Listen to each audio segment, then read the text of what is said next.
Hi అండి, నమస్తే. Welcome to my channel voice of Lakshmi.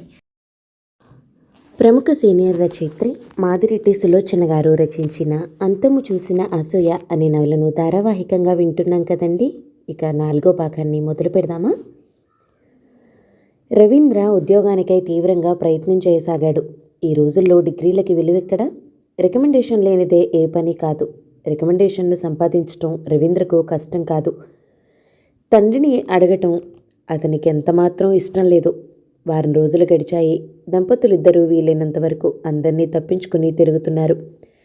Ravindra యుక్తిగా ఏదో సాకుతో డైనింగ్ టేబుల్ దగ్గర తప్పించుకుంటున్నాడు. ఈ విషయం సుధామణికి బాధాకరంగా ఉంది.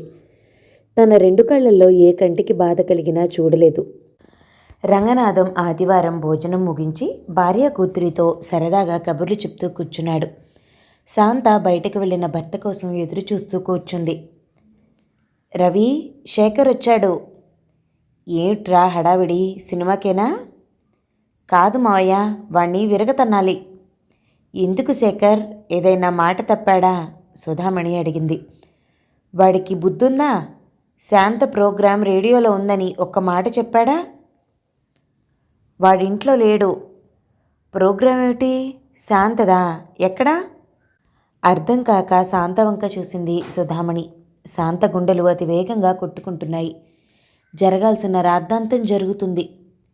మీకు టోకరా ఇచ్చాడా?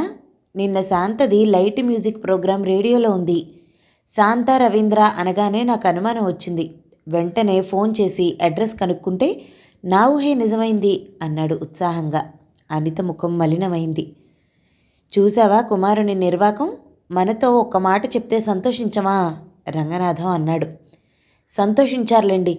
మీరు మీ అమ్మాయి కలిసి వాడినన్న మాటలు చాలవా? మనిషిని తికమక పెట్టి మాట్లాడటం మీకే చెల్లింది. మధ్యన నాకు చివాట్లు? మిమ్మల్ని ఎవరూ చివాట్లు వేయటం లేదు. పెడార్థాలు తీయొద్దు అంటున్నాను. అను, అన్నయ్య నిన్ను తెలివిలేని దానివి అని అన్నాడా? వేరే అనాలా? అతని మాటల భావం అదే కదా. నీకు భావాలు అర్థాలు చాలా తెలుస్తున్నాయి. అవకతవక వాగుడు కట్టిపెట్టు. అవునులే, నేనేదన్నా అవకతవకగానే కనిపిస్తుంది. కోడలి వల్ల నీకు పేరు డబ్బు వస్తాయిగా. చొరచొరా చూస్తూ లేచిపోయింది. భగవంతుడా! సుధామణి తలపట్టుకుంది. భగవంతుడి వల్ల లాభం లేదత్తయ్య. చిల్లర మల్లర కేసులు మనమే చూసుకోవాలి. శేఖర్ నవ్వాడు. శాంత, మహాతల్లి, మీరిద్దరూ అన్ని విషయాలు గుప్తంగా దాచుకున్నా సరే నా అభినందనలు స్వీకరించు. థ్యాంక్స్, భలేవారన్నయ్య. ఆయన మర్చిపోయి ఉంటారు. నెమ్మదిగా బయటికొచ్చి జవాబు చెప్పింది శాంత. హతోస్మి, గారాల కూతుర్ని సపోర్ట్ చేయటానికి మావయ్య ఉన్నాడు. ఇక ప్రబుద్ధుణ్ణి వెనకేసుకురావటానికి నువ్వు తయారయ్యావా? అలా వెళ్ళి ఇంటిదారి చూపి తీసుకురానా?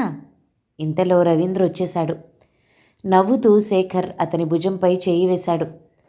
కంగ్రాచులేషన్స్. ఎందుకో? ఏం నటిస్తావురా? ఎందుకా?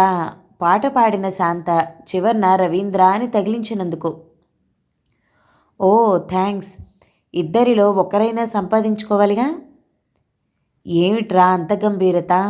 నువ్వు సంపాదించటం లేదని ఎవరైనా అన్నారా ఏమిటి? రంగనాథం కోడలి వంక ఉరిమి చూశాడు. సుధా, అందరూ మంచివారే. బేబీని చెడుపు చేస్తావు. నేను మాట వరుస కన్న మాట వాడిదాకా ఎలా వెళ్ళిందంటావు? నాకెలా తెలుస్తుంది? భార్యాభర్తలు చెప్పుకోవటంలో అసహజమేమీ లేదు. క్షమించండి అత్తయ్య, శాంత జవాబు చెప్పింది. మీరనుకున్నంత ధనహీనురాలినే కానీ గుణహీనురాలిని మాత్రం కాదు. నాకు ప్రమాణాలంటే పెద్ద నమ్మకం లేదు. మీరు చేయమంటే ఏ ప్రమాణం చేయమన్నా చేస్తాను. కావాలంటే వారిని అడగండి. మీరు అన్నారని చెప్పానేమో. మీరు నమ్మినా మానినా ఇది నిజం. అక్కడి నుండి వెళ్ళింది. శాంత ధైర్యానికి అందరూ విస్తుపోయారు. బట్టలు మార్చుకొని వస్తాన్రా. రవీంద్ర మేడపైకెళ్ళాడు. చూసావా బావా, ఇంట్లో భాగవతం? అనితొచ్చింది. భాగవతం ఏముంది? ప్రతి ఇంటా ఉండే సమస్యలే. అను, నాదో చిన్న రిక్వెస్టు. చెప్పరాదు? అలా విసురుగా వింటానంటే కాదు, శాంతంగా వినాలి. చెప్పు. అతనికి ఎదురుగా కూర్చుంది. నీకు శాంతకు అంతస్తులో భేదం ఏమిటంటావు? ఇప్పుడు ఆ ప్రశ్న ఎందుకు? అవసరం ఉందను. అత్తయ్య మావయ్య మనకంటే కాస్త వెనుకటి కాలం వారు. వారు ఒక పరిధిలో ఆలోచిస్తారు. నువ్వు కాస్త విశాల భావాలు కలదానివని నిరూపించుకోవాలి. రేపు నన్ను నీ ఎదురుగా అవమానిస్తే చూసి ఊరుకుంటావా? అలాగే మీ అన్నయ్య బాధపడుతున్నాడు. మరో విషయం, ఎట్టి పరిస్థితుల్లోనూ విస్మరించకూడదు. ఏమిటి? ఈ ఇంట్లో నువ్వెంతో రవీంద్ర అంతే. తల్లిదండ్రులతో పోట్లాడే హక్కు, ప్రేమించే హక్కు అతనికి ఉన్నాయి. లేవని నేనన్నానా? అనాలా? నీ ప్రవర్తన అలా ఉంది. చూడను, నలుగురికి సుఖం కలిగించే పనైతే తొందరగా చెయ్యి. నలుగురికి దుఃఖం కలిగించే పని ఆలోచించి చెయ్యి. నా తప్పే కనిపిస్తుందా? ఇక్కడ ఎవరూ తప్పు చేయలేదు. ఊహాగానాలతో జీవించొద్దు అంటున్నాను. నీ దగ్గర నాకు చనువు ఉంది కాబట్టే నేను చెప్తున్నాను. అలసిపోయావు, కాఫీ తెస్తాను నవ్వుతూ లేచింది. అనిత లోపలికి వెళ్ళేసరికి శాంత పకోడీలు చేస్తుంది. అమ్మను అడగనిదే చేస్తున్నావా అని అడగబోయి వెంటనే శేఖర్ ఉన్నాడని మౌనం వహించింది. రాత్రి భోజనాలయ్యాక నెమ్మదిగా మేడపైకి వెళ్ళింది శాంత. వర్షం వచ్చేలా ఉంది. వాతావరణమంతా గాలి దుమారంగా ఉంది. రవీంద్ర మనసు అలాగే ఉంది. చల్లని చెయ్యి భుజంపై పడగానే వెనక్కి తిరిగాడు. శాంత, ఎన్నో మాట్లాడాలని వేచి ఉన్న అతను ఆ వాతావరణంలో ఆమె అందంగా కనిపించటంతో అన్నీ మర్చిపోయాడు. మత్తుగా మైమరిచి చూస్తూ ఆమెనలా 2 చేతులతో ఎత్తుకుని గదిలోకి వెళ్ళాడు. రంగనాథం కోడలి విషయంలో ప్రతిదీ భూతద్దంలో చూస్తున్నాడు. ఎక్కడా విమర్శించే అవకాశం దొరకటం లేదు. అతని హృదయంలో పేరుకుపోయిన నిరసన నెమ్మదిగా కరిగిపోసాగింది. శాంత తనకు రేడియో స్టేషన్ వారిచ్చిన చెక్కు అత్త చేతిలో పెడుతుంది. రవీంద్ర యూనివర్సిటీలో కొన్ని గంటలు పనిచేస్తాడు. అతనది తండ్రికిస్తాడు. శాంత 4 రోజుల క్రితం పుట్టింటికి వెళ్ళింది. అందరికీ ఇంట్లో ఎంతో వెలితిగా కనిపించసాగింది. రవి, ఏం డాడీ? ఏం లేదు. ఇంకా ఎన్నాళ్ళు? వెళ్ళి శాంతని పిలుచుకురా. రవీంద్ర నోట మాట రాక నిల్చున్నాడు. తండ్రి శాంతి పేరెత్తటం ఇదే మొదటిసారి. నిన్న శంకరం బావ కనిపించాడు. మనమందరం ఓసారి భోజనానికి వెళ్తే కానీ పంపించడట వాళ్ళ చెల్లిని. ఓ, దానికేం? బంధుత్వం అన్నాక తప్పుతుందా? సాయంత్రం వెళ్దాం అన్నారు. అంతా కలలా అనిపించింది. అందుకే అంటారు కలతలు కలకాలం ఉండవని. తండ్రి స్వయంగా తయారు కమ్మంటే ఇరకాటంలో పడింది అనిత. తయారవ్వక తప్పలేదు. రవీంద్ర దేశ్ముఖ్ ఆసుపత్రి నుండి శేఖర్ను లాక్కొచ్చాడు.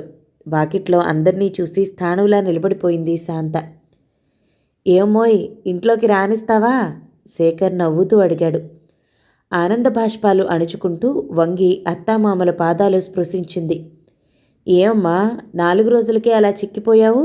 సుధామణి అడిగింది. అందరూ కూర్చున్నారు. శంకరం హడావిడి ఇంతింత కాదు. బంధువులకు భోజనాలు ఏర్పాటు చేయటంలో మునిగిపోయాడు. ధనమ్మ ఉక్కిరిబిక్కిరైపోతుంది. పిన్నిగారు, మీ శాంత సుభద్ర చెప్పబోయింది. ఏమిటొదినా, నీదొకటే వాగుడు. శాంత కసురుకుంది. నాది వాగుడా? మీ శాంతకి ఎంత గర్వమో చూడండి, అమ్మనవుతున్నానని. నిజమా? సుధామణి సంతోషంతో అడిగింది. ఇందులో అంతగా ఆనందపడిపోవటం ఎందుకో అనితకు అర్థం కాలేదు. ప్రకృతి సహజంగా వివాహం అవుతుంది, పిల్లలు పుడతారు. శాంత ముఖం ఎర్రబారటం చూసి ఎవరూ పెద్దగా మాట్లాడలేదు. రాత్రి భోజనాలయ్యాక కోడల్ని తీసుకొచ్చేశారు. మర్నాడు మావగారి కోసం ఎవరో వస్తే కాఫీ చేసి పంపింది. పెద్దయ్య గారు మిమ్మల్ని రమ్మంటున్నారమ్మా. నన్నా?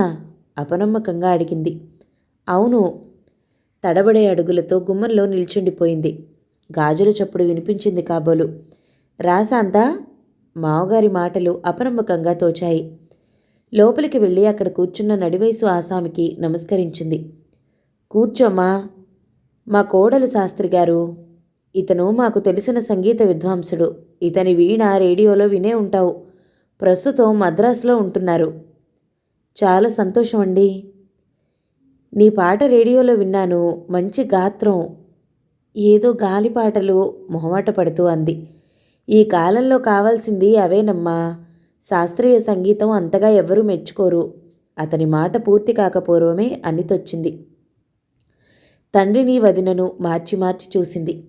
మా అమ్మాయి అనిత. రంగనాథం పరిచయం చేశాడు. నమస్తే. ఆమెకంతా అయోమయంగా ఉంది. రాత్రి తండ్రి ఒంటరిగా ఉన్నప్పుడు తన అక్కసు తీర్చుకుంది. ఆ సంభాషణ గుర్తుకొచ్చింది.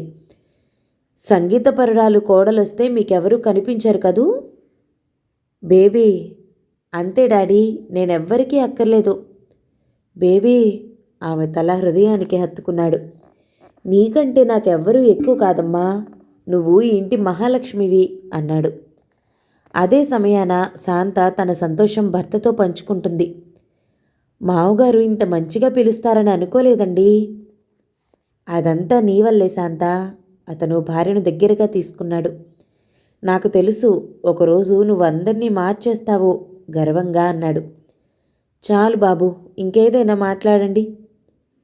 నాకు స్కాలర్షిప్ వచ్చేలా ఉంది శాంత, యుఎస్ఏ వెళ్ళాలేమో. అంత సంతోష వార్త దిగులుగా చెప్తారేమండి? నా బాధ నీకు తెలీదు శాంత. నేను వెళ్ళే నాటికి నువ్వు ప్రయాణం చేసే స్థితిలో ఉండవు. ఒంటరిగా వెళ్ళాలంటే నా మనసు అంగీకరించటం లేదు. పర్వాలేదు, మీరెళ్ళిన 2-3 నెలల్లో నేను వచ్చేస్తాను అంది అతని వత్తైన జుట్టులోకి వేళ్లు పోనిస్తూ. నిన్ను ఒంటరిగా నా ప్రయాణం వాయిదా వేసుకుంటాను అన్నాడు మరింత దగ్గరగా తీసుకుంటూ. ఒంటరిదాన్ని ఎలా అయ్యాను? అత్తయ్య, మావగారు, మా వాళ్ళు, అందరికంటే ముఖ్యంగా శేఖర్ అన్నయ్య ఉండగా దిగులెందుకు? నువ్వు పరీక్ష రాయదలుచుకోలేదా? ఎందుకు అలా అడుగుతున్నారు? పుస్తకం ముట్టినట్టు కనిపించటం లేదు. మీ ముందు కూడా పుస్తకం ముందేసుకుని కూర్చోవటం బాగుండదు. దినమంతా చదువుతూనే ఉన్నాను. ఒకరోజు వదిన మరదళ్ల బిఏ పరీక్షల రిజల్ట్స్ వచ్చాయి. ప్రైవేటుగా చదివిన శాంత, కాలేజీకి వెళ్ళిన అనిత ఇద్దరూ ఫస్ట్ క్లాస్లో పాస్ అయ్యారు. ఈ పరీక్షా ఫలితాలు మళ్ళీ ఓ కొత్త తుఫాను లేవదీశాయి. ప్రతివారు శాంతను అభినందించేవారే. అనితకు ఉక్రోషం వస్తుంది, అయినా అణుచుకుంది. తండ్రికి కూడా శాంత అంటే అభిమానం. ప్రతి విషయంలో తనను తాను పెద్దగా అంచనా వేసుకునే అనితకు శేఖర్, రవీంద్ర ఇద్దరికీ ఒకే రకమైన బహుమతులు ఇవ్వటంతో ఆమెకు మతిపోయింది. అన్నయ్య కంటే అపురూపమైన భార్య. బావకెందుకో ఆవిడంటే అంత అభిమానం. బావ ఇచ్చిన పార్కర్ పెన్ను, అన్న కొనిచ్చిన రింగు ఓ మూల పడేసింది. సాయంత్రం తండ్రి తెచ్చిన బహుమతి చూశాక మనసు శాంతించింది. అనిత ఎన్నాళ్ల నుండో కోరుకున్న టేప్ రికార్డర్ తీసుకొచ్చాడు. ఎలా ఉందమ్మా? ఎక్సలెంట్ డాడీ అంది. ఆ సంతోషం అట్టే నిలవలేదు. శాంతకు ఏమైనా ఇవ్వాల్సింది సుధామణి మెల్లిగా అంది భర్తతో. అతను క్షణం ఆలోచించి చిన్నగా నవ్వాడు. ఇల్లంతా ఆమెదే కదా. మీ ప్లీడర్ బుద్ధి పోనిచ్చుకున్నారు కాదు. నవ్వుతూ వెళ్ళిపోయింది. రవీంద్రకు స్కాలర్షిప్ వచ్చింది. స్టేట్స్కు వెళ్లేందుకు తారీఖు నిర్ణయించారు. అతనికి భార్య ప్రసవం అయ్యే వరకు తన ప్రయాణం ఆగిపోతే బావుండును అనిపించింది. శేఖర్, ఇక శాంత విషయంలో నీదే భారం. ఆ మనిషి నోరు విప్పి ఇది కావాలి అని అడగదు. ఒరే, నాతో చెప్పాల్సిన మాట. నాకు తెలుసురా, నువ్వు సొంత అన్నలా చూసుకుంటావని. అయినా చెప్పాల్సిన బాధ్యత నాకుంది. కాదని అనలేదు. నీ బిడ్డకు 5వ నెల రాగానే ప్లేన్ ఎక్కించే బాధ్యత నాది. థ్యాంక్స్. రవీంద్ర అనుకున్నట్టే పాస్పోర్ట్, వీసా అన్నీ పూర్తయ్యేపాటికి శాంత ప్రసవించింది. అందమైన ఆడపిల్లను కంది. రవీంద్ర ఉత్సాహం ఇంత అంతా కాదు. నువ్వు మరో 4 నెలలు కాలం గడపాలి. పాలిపోయిన భార్య చెక్కిళ్ళు నిమురుతూ అన్నాడు. ఏదో దిగులుగా ఉంది. శాంతకు ఎంత ఆపుదామనుకున్నా కన్నీరాగటం లేదు. చా, ఊరుకో శాంత. పోనీ ప్రయాణం మానుకోనా? ఆమె చేతిని తన చెంపకు ఆంచుకుని అన్నాడు. వద్దు, ఏదో ఎడబాటు. శాశ్వతం కాదుగా. ఛీ, అలా అనొద్దు. పాపెలా ఉంది? అచ్చు నీలాగే ఉంది. రంగు మాత్రం అనితది. సంతోషమేగా. అందరిలోని మంచి గుణాలు పుణికిపుచ్చుకోవటం. అందంగా నవ్వింది శాంత. రవి, చిట్టి తల్లి నా దగ్గరే ఉంటుంది. శాంతనే అమెరికా పంపేది. మీరు లేని ఇంట్లో ఒంటరిగా ఎలా ఉండను? నవ్వుతూ అంది సుధామణి. రవీంద్ర భార్య చేయి వదిలి దూరం జరిగాడు. నీ ఇష్టం అమ్మా. కోడలు మాట్లాడచూడు. మీ మనోరాలు మీ ఇష్టం, శాంత జవాబిచ్చింది. వారం రోజుల తర్వాత రవీంద్ర వెళ్ళాడు. మాయా, నాకు గాంధీ ఆసుపత్రిలో ఉద్యోగం దొరికింది. రేపు జాయిన్ అవ్వాలి. ఉద్యోగం అంత అవసరమా? ఉద్యోగం కోసమేగా రాత్రింబవళ్ళు కష్టపడి చదివింది. ఆ సంగతి తెలుసులే. మేము నీకు పరాయి వారిలా కనిపించొచ్చు. నాకు మాత్రం నువ్వు రవి ఒకటిగానే కనిపిస్తారు. కాదనలేదు. దానికి నా ఉద్యోగానికి ఏమిటి సంబంధం? ప్రాక్టీస్ పెట్టుకోరాదు? వెంటనే ప్రాక్టీస్ అనుకుంటే సాహసమే అవుతుంది. నేనంత గతిలేని వాడినట్రా? మీ ఆర్థిక పరిస్థితిని ఎత్తి చూపటం నా అభిమతం కాదు మావయ్య. నేను నోరు తెరిచి అడిగితే ఆస్తంతా అమ్మి ఇస్తారని తెలుసు. కొన్నాళ్ళు ఉద్యోగం చేసి అనుభవం సంపాదించాలని. ప్రాక్టీస్ పెట్టేవారంతా అనుభవం సంపాదిస్తారా? అందరి అభిప్రాయాలతో మనకెందుకు? నా విషయం చెప్పాను. నీ ఇష్టం సాగించుకోవటం నీకు అలవాటేగా. ఆ 3 ముళ్ళు వేస్తే నాకు నిశ్చింత. శేఖర్ ఏం మాట్లాడలేదు, నవ్వి ఊరుకున్నాడు. మౌనం అంగీకారంగా తీసుకున్నాడు రంగనాథం. శేఖర్ మెల్లిగా పైకి వెళ్ళాడు. శాంత తలకు మఫ్లర్ కట్టుకుని కూర్చుని స్వెటర్ అల్లుతుంది. అనిత అపర్ణను వడిలో పడుకోబెట్టుకుని హాయ్ అంటూ ఆడిస్తుంది. వదినా మరదళ్ల మధ్య చిన్న అనురాగపు టొంతెన కడుతోంది అపర్ణ. చిన్నారి మేనకోడలంటే అనితకు ప్రాణం. వీలైనంత వరకు పసిదానితో గడుపుతుంది. మా అనుకు పిల్లలంటే ఇంత ప్రాణమని తెలిస్తే పెళ్లి వాయిదా వేసేవాణ్ణే కాదు, చిలిపిగా అన్నాడు శేఖర్. అనిత ముఖం ఎర్రబడింది. అపర్ణను కింద పడుకోబెట్టింది. లేచిపోబోయింది. శాంత, శేఖర్ నవ్వారు. అను, గుడ్ న్యూస్ వినిపో. మళ్ళీ చెప్పలేదని నిష్ఠూరం వేయకో. ఉద్యోగం దొరికింది. వివాహానికి మీ డాడీని అడుగు. అనిత విననట్టే మేడ దిగిపోయింది. కంగ్రాట్స్. శాంత అతన్ని అభినందించింది. ఆమె కళ్ళు నీటితో నిండిపోయాయి. అభినందించటానికి భర్త దగ్గర లేడే అనిపించింది. రవి ఉత్తరం వచ్చిందా? వచ్చింది అంది వృత్త కంఠంతో. అంత దిగులు పడితే ఎలా? 2 నెలల్లో వెళ్దు గాని. దిగులు కాదన్నయ్య, మీ వివాహ విషయం తెలిస్తే ఎంత సంతోషించేవారో. ఇప్పుడేమైంది? ఉత్తరం రాయి, నేను రాస్తాను. వచ్చే వారం కదా నీ ప్రోగ్రాం. అంది. శేఖర్ కిందకి వెళ్ళిపోయాడు. అపర్ణను పడుకోబెట్టింది శాంత. పార్వతీదేవి పేరు కావాలని కోరి అపర్ణ అని పెట్టుకుంది సుధామణి. శాంత కిందికి వచ్చేసరికి హాల్లో అందరూ వేడి చర్చలో ఉన్నారు. నాకు ఈ విషయం తెలియదు మావయ్య. తెలియకపోతే వచ్చే నష్టం ఏముంది? నేను ఇల్లరికం వస్తానని ఎలా అనుకున్నారు? ఇల్లరికమా? ఇల్లరికం మాకెందుకు? మా అబ్బాయి లేడా? నాకో నమ్మకం, పిచ్చనుకో చాదస్తమనుకో. అనిత పుట్టుకతో నాకన్నీ కలిసొచ్చాయి. ఆమె నా కళ్ళ ముందుండాలనేదే నా కోరిక, రంగనాథం అన్నాడు. మేము దూరదేశం వెళ్ళటం లేదుగా మావయ్య, ప్రతిరోజు వస్తాంగా. ఇక్కడెవరైనా అవమానం చేస్తారని భయమా? భయం కాదు, నాకెందుకో ఇష్టం లేదు. వృక్షం నీడన మొక్కలు ఏపుగా ఎదగనట్టే పెద్దవారి అండన చిన్నల వ్యక్తిత్వం చిన్నబోతుందని నా నమ్మకం. వ్యక్తిత్వమా?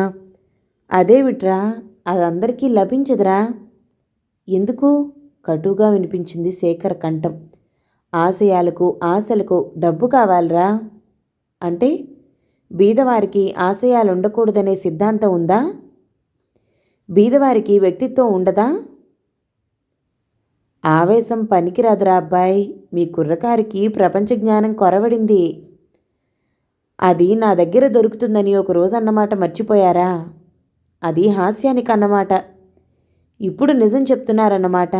నా మాట కూడా వినండి. ఎట్టి పరిస్థితుల్లోనూ ఇల్లరికం అంగీకరించను. మళ్ళీ అదే మాట. ఇంత చదువు చదివావు, ఇల్లరికం రమ్మని ఎవరన్నారు? మీరిద్దరూ నా కళ్ళ ముందు తిరగాలని. ఇల్లరికానికి పర్యాయ పదం కాదా? ఏమిట్రా నీ నిలదీయటం? మర్యాదిచ్చిన కొద్దీ రెచ్చిపోతున్నావు. ఇల్లరికమే అనుకో, ఏమైంది? నీ చదువుకైన ఖర్చు, నువ్వు కట్టే బట్టలు అన్నీను. మావయ్య, శేఖర్ ముఖం కోపంతో చేవురించింది. పళ్ల మధ్య కింది పెదవి బిగబట్టి కోపాన్ని దిగమింగాడు. 5 నిమిషాల తర్వాత సర్దుకున్నాడు. కృతజ్ఞుని మావయ్య. నీలాంటి అండ ఎందరికుంటుంది? దానితో మా జీవితాలు ముడిపెట్టకు. మీ డబ్బులో కొంత ఇప్పటికే ముట్టిందనుకుంటాను. మిగతాది తొందరలోనే ఏర్పాటు చేస్తాను. కావాలని ఎవడేడుస్తున్నాడు? మీరడిగినా మానినా ఇవ్వటం నా కర్తవ్యం. సరే, బాగా ఆలోచించుకో, కఠినంగా శాస్తిస్తున్నట్లు అన్నాడు. ఏ పరిస్థితుల్లోనూ అనిత ఇల్లు దాటదు. దాని భర్త ఇంటికి రావాలి. శేఖర్ కోపం అణగదొక్కి నవ్వటానికి ప్రయత్నం చేశాడు. అతనెంతో బాధను అణగదొక్కుతున్నాడని అతని తీరే చెప్తోంది. ఏమండి? ఆదుర్దాగా సుధామణి మాట్లాడబోయింది. సుధా, నువ్వు కాసేపు ఊరుకుంటే సంతోషిస్తాను. నీ అభిమానం అల్లుడిపై ప్రకటించి నన్ను చిన్నబుచ్చాలనుకుంటే రా. ఛీ, ఏం మనుషులు! ఎంత మాటొస్తే అంతేనా? ఆవిడ కన్నీరు తుడుచుకుంది. నా మాట కూడా వినండి మావయ్య. నా భార్య కట్నాలు కానుకలు లేకపోయినా నిండు మనసుతో నా ఆశయాలను అర్థం చేసుకుని సంప్రదాయ సిద్ధంగా నా ఇంటికే రావాలి. నవ్వాడు రంగనాథం. నువ్వు అడిగినా మానినా అనితకిచ్చేది మేమిస్తామనే కదా నీ ధీమా. మీరు నన్ను అర్థం చేసుకున్నారనుకోవటం పొరపాటు. వాదనలు కలతలు పెంచుతాయే తప్ప తెంచవు. మీరు ఆలోచించుకోండి. టైం చూసుకున్నాడు. నాకు అవతల పనుంది. అతను 2 అడుగులు ముందుకు వేశాడు. ఆగు. ఆలోచించాల్సిందేమీ లేదు. నీ ఆశయాలతో బతుకు వెళ్ళమారదు. నన్ను ధిక్కరించాక నీకు సహాయం చేయాల్సిన అవసరం లేదు. ఇదిగో, ఇందులో నీ కోసం ఖర్చు పెట్టిన డబ్బు లెక్కల వివరాలున్నాయి. అదంతా పారేసి వెళ్ళు. లెక్కల అవసరం లేదు. ఇంటికి వెళ్ళినప్పుడు అమ్మ వివరంగా చెప్పింది. వారం రోజులు గడువివ్వండి. శేఖర్ మతిపోయిందా? ఆయన ఆవేశంలో ఏదో అన్నారని సుధామణి ఊరుకోలేకపోయింది. క్షమించండి అత్తయ్య. అభిమానం ఉన్నవాడికి ఇంతకంటే అవమానం ఏం కావాలి? విసురుగా శేఖర్ బయటికి పోబోయాడు. బావా! అతను ఆశ్చర్యంగా అనిత వంక చూశాడు. ఎప్పుడూ గర్వంగా మెరిసే కళ్ళు సజలంగా ఉన్నాయి. అను, అతను దగ్గరగా వచ్చి ఆమె కళ్ళు ఒత్తాడు. నన్ను అర్థం చేసుకో. నీ భర్తగా ఇంటికి రాలేనని చెప్పాను. నా భార్యగా నువ్వు వస్తే నాకేమీ అభ్యంతరం లేదు. గెటౌట్. నా కూతురికి అడ్డదారులు చూపుతావా? శాంతించండి మావయ్య. ఆలోచించుకోను. వెళ్ళిపోయాడు. డాడీ, బావను పిలవండి. బేబీ, చిన్నప్పటి నుండి నువ్వేది కోరినా కాదనలేదు. ఈ విషయంలో వాడి ముందు చేయి చాపే పరిస్థితి కల్పించుకో. ఆ రోజు నీ డాడీ జీవన్మృతుడే. వద్దు డాడీ, అంత మాట అనకండి. మీకు నిజంగా మతిపోయింది, సుధామణి అరిచింది. సుధా, రేపీ పాటికి వాడే దారికొస్తాడు. 10,000 రూపాయలు వారం రోజుల్లో పుట్టించగల మనగాడా? ఇదంతా వయసుతో పాటు పెరిగిన ఆవేశం అన్నాడు. ఆవిడ రాత్రి భోజనం చేయలేకపోయింది. అనిత సరే సరి. శాంత అందరికీ పాలిచ్చింది. అత్తమామలు మౌనంగా స్వీకరించారు. అనిత కసిరి కొట్టింది. శాంత కదల్లేదు. నీ నక్క వినయాలు ఇక్కడేం చూపొద్దు. నీ కళ్ళు చల్లబడ్డాయా? అసలు నీ అడుగు ఈ అనర్థాలన్నిటికీ కారణం. అనిత, ఆవేశంలో నువ్వేం మాట్లాడినా కోపం రాదు. ఇప్పుడు ధైర్యం చేయాల్సింది నువ్వు. నువ్వేం చెప్పక్కర్లేదు. ఆవేశమే అన్ని అనర్థాలకు మూల కారణం అనిత. షటప్ అరిచింది. శాంత గాఢంగా నిట్టూర్చి వచ్చేసింది. అత్తగారు నిద్రపోరని తెలుసు. వెంటనే అపర్ణను లేపి భుజాన వేసుకుంది. ఆ పిల్ల ఏడవటం మొదలుపెట్టింది. అలాగే ఎత్తుకుని కిందికొచ్చింది. అత్తయ్య, అపర్ణ ఏడుస్తోంది. పాలు పట్టావా? ఆదుద్దాగా అడుగుతూ ఎత్తుకుంది. ఆమె కొంతసేపు కలతలు మర్చిపోయి మనోరాలి సేవలో గడిపింది. తన దగ్గర పడుకోబెట్టుకుని నిద్రపోయింది. శాంత తలుపులు మూసి పైకి వెళ్ళింది. జరిగిన సంగతులు వివరంగా భర్తకు ఉత్తరం రాసింది. వెంటనే మరో ఆలోచన వచ్చింది. ఇవన్నీ తెలిస్తే అతను ఒంటరిగా బాధపడతాడని అది చింపేసి క్షేమం తెలుపుతూ కూతురి కబుర్లు మాత్రం రాసింది. అనిత జీవితంలో 2 దెబ్బలు తినటం ఊహించరాని విషయం. ప్రతి నిమిషం తన తెలివితేటలపై అపారమైన విశ్వాసం పెంచుకుంది. అది ఈనాడు అబద్ధం అని రుజువైంది. ఇంట్లో మూల కూర్చున్న శాంత తనతో సమానత్వం సంపాదించింది. రెండో ఓటమి శేఖర్ వల్ల అంగీకరించాల్సొచ్చింది. తనని, తన పవిత్రతను, డబ్బును తృణప్రాయంగా తోసి వెళ్ళిపోయాడు. తను శేఖర్ని వదులుకోవటానికి సిద్ధంగా లేదు. బావా అంటే అతని ముందు ఆత్మార్పణం గావించుకుంటే తను తండ్రిని అంగీకరింపచేయలేదా? తొందరగా మేడ దిగి తండ్రి గదివైపు వెళ్ళింది. 3-4 రోజుల నుండి అతని ఆరోగ్యం బావుండక పడుకుని ఉంటున్నాడు. అది మానసిక అనారోగ్యం అని తెలుసు. నన్ను క్షమించు సుధా. ఆయన కంఠంలో బాధ స్పష్టంగా వినగలిగింది. మనిషికి త్యాగంతో పాటు ఆత్మాభిమానం కూడా ఉంటుంది. ఇంత జరిగాక శేఖర్ను పిలవటం నా ఆత్మాభిమానం చంపుకున్నట్లే. అంత మాటొద్దు. మనకు ఒక్క పిల్ల, దాని సుఖం కూడా చూడాలి కదా. కాదని అన్నానా? నా ఆస్తంతా వెచ్చించైనా వరుణ్ణి తెస్తాను. అల్లాటప్పవాణ్ణి కాదు, శేఖర్ కంటే ఉత్తముణ్ణి. అది నిజమే. చిన్నప్పటి నుండి అనుకున్న సంబంధం. నేను పిలుస్తాను శేఖర్ను. అతను నా మాట కాదనడు. అలాగే పిలువు. ప్రత్యక్షంగా శాంత, పరోక్షంగా వింటున్న అనిత సంతోషించారు. తండ్రి పాదాలు కన్నీటితో అభిషేకించాలని ముందుకు సాగిపోయింది అనిత. కానీ నా మరణానంతరం ఇద్దరూ ఉలిక్కిపడ్డారు. అనిత వచ్చినంత వేగంగా పైకి వెళ్ళిపోయింది. సాయంత్రం 4 గంటల వరకు ఏడుస్తూనే ఉంది. కళ్ళు తుడుచుకుని కిందికొచ్చింది. తండ్రి గదిలో నుంచి శాంత కంఠం వినిపిస్తుంది. అటు వెళ్ళింది. ఆయన అపర్ణను కడుపుపై వేసుకుని ఆడిస్తున్నాడు. దూరంగా కుర్చీలో కూర్చున్న శాంత రాముని సన్నిధి చాలా సుఖమా అని పాడుతోంది. అనిత అలాగే నిలబడిపోయింది. పాట పూర్తయింది. అతను చిరునవ్వుతో కోడలి వంక చూశాడు. మనసెంతో తేలిగ్గా ఉందమ్మా. పాట వల్ల కాదండి. మరి మనోరాలి వల్ల అంటావా? తల అడ్డంగా తిప్పింది. ఏమిటో చెప్పు. నీ అంచనాకు బలమెంతో తెలుస్తుంది. అతను నవ్వుతూ అడిగాడు. మీరు అనిత విషయంలో ఆమె ఇష్టం వచ్చినట్లు చేయటానికి నిర్ణయించుకున్నారు. అందుకే మనసు శాంతిగా ఉంది. భలే దానివమ్మా. అతను నవ్వాడు. నువ్వు సైకాలజీలో ఎంఏ చదువుతానన్నావు కదూ అన్నాడు. అలాగే అనుకోండి. శేఖర్ అన్నయ్యకు ఫోన్ చేయనా? నాకు ఇంకా కొంచెం టైం కావాలమ్మా. అలాగే కానివ్వండి. అపర్ణను తీసుకుంది. మీకు టీ తెస్తాను. శాంత. ఏమిటి మావయ్య? శాంత. ఏం లేదమ్మా. సందేహం వద్దు, చెప్పండి. ఏం లేదమ్మా, ఏం లేదు. ఒట్టే చెప్పండి. ఏం లేదు, మా స్వార్థం. రవి 2 సంవత్సరాలలో వస్తాడు. మీరంతా వెళ్ళిపోతే మేము ఉండలేమేమో అనిపిస్తుంది. అతని ఆవేదన గ్రహించింది శాంత. 1 నిమిషం ఆలోచిస్తూ ఉండిపోయింది. మావయ్య, మీరు బయటికి ఎంతో కఠినంగా కనిపిస్తారు. మీ హృదయం ఇంత సున్నితమో. మీ ఇష్టం మాత్రం మీ అబ్బాయి కాదంటారా? మీరు రాయండి. రవికి నేను రాస్తాను. నీ ఇష్టం తెలుసుకోవద్దు. మీ అందరి సంతోషమే నా ఇష్టం. వెనుతిరిగింది. శాంత. అతని కంఠం ఆర్ద్రంగా ధ్వనించింది. మీరు ఇక ఆలోచించకండి. గుమ్మం దగ్గరకొచ్చింది. అనితను చూసి చిన్నగా నవ్వింది. అనిత అది భరించలేనట్లుగా విసవిసా వెళ్ళిపోయింది. సుధామణి బయట ముక్కల్లో గడ్డి పీకిస్తోంది. లేచావాను? అమ్మా, ఏదైనా సినిమాకి వెళ్దామా? సినిమాకా? కూతుర్ని పరీక్షగా చూసి ఏమనుకుందో. సరే పద అంది ఇంట్లోకి దారి తీస్తూ. అనిత తయారయ్యొచ్చి కూర్చుంది. శాంత, అపర్ణనిలా ఇచ్చి నువ్వు త్వరగా తెవులు. 5 నిమిషాలు. పైకెళ్ళింది శాంత. ఆవిడెందుకమ్మా? సినిమాకు. అను. శాంత మాత్రం ఎవరితో వెళ్తుంది? అందరికీ ఏదో మంత్రం వేసింది అని పళ్ళు కొరుక్కుంది. శాంత తయారై వచ్చింది. రంగనాథం హాల్లోకి వచ్చాడు. అపర్ణని తీసుకెళ్తున్నారా? మరెలా? ముగ్గురం వెళ్తున్నాం. ఆ వాతావరణంలో ఉక్కిరిబిక్కిరవుతుంది. నా దగ్గర వదిలేయండి. అతను పాపను అందుకున్నాడు. అనిత మౌనంగా చూడసాగింది. ఆమె హృదయంలో లావా కుతకుతలాడుతుంది. అత్తాకోడళ్ళు మాట్లాడేది వినకుండా ఎటో చూస్తోంది. ఆమె ఒంటరిదైపోయినట్లు ఫీల్ అయింది.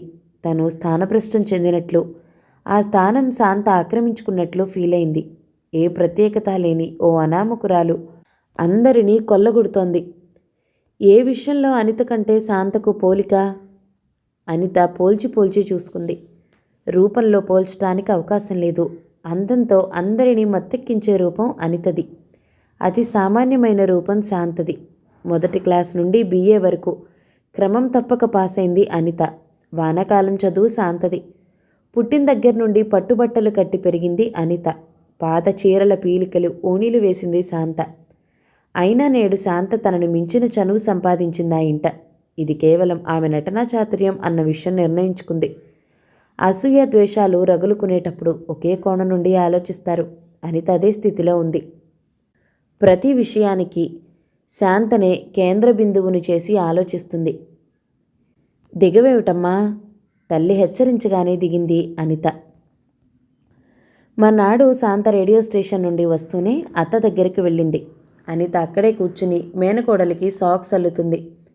అత్తయ్య. ఏమ్మా? టూరిస్టు బస్ యాత్రలకు అమ్మకు వెళ్ళాలని ఉంది. ఆర్థిక ఇబ్బందుల వల్ల అన్నయ్య వద్దంటున్నాడు. మీరు అంగీకరిస్తే ఈ నెల చెక్కు అమ్మకిస్తానత్తయ్యా. అంగీకరించడానికి నా ప్రమేయం ఏముందమ్మా?